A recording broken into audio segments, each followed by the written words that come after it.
Now, Ron, you lost your mother in January of 2019, so let's not have any more of those kind of coincidences in our life. But tell us a little bit about what really changed for you when you were 14 with your mother. Well, my mother was remarkable in her spirit and what she had to deal with in her life. I'm going to try not to get emotional. She was 39 years old and I was 14 when she had a massive brain injury. We were visiting family 3 hours from home, and we don't know what happened if she took a wrong turn to the bathroom.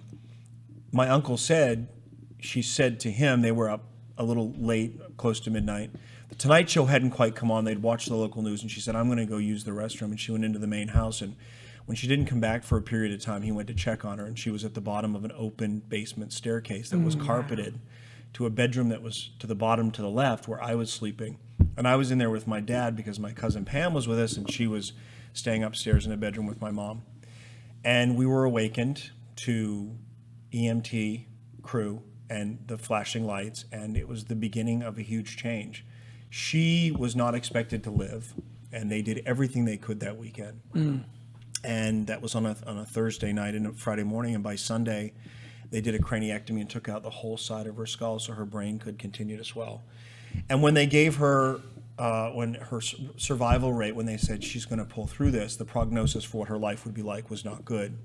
This happened in February, and by May we had a meeting with the doctors, and they said, what you see, unfortunately, is as far as she's going to get. And it wasn't good. She couldn't really verbalize. She couldn't walk.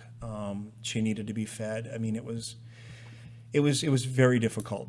And in June, something happened. I know they changed some medications, but she started to sing along to a track of Willie Nelson and Ray Charles and Seven Spanish Angels, which we've been playing music and showing her photos and trying to keep her stimulated. She was never without a family member. We learned that with traumatic brain injury, you stay with them.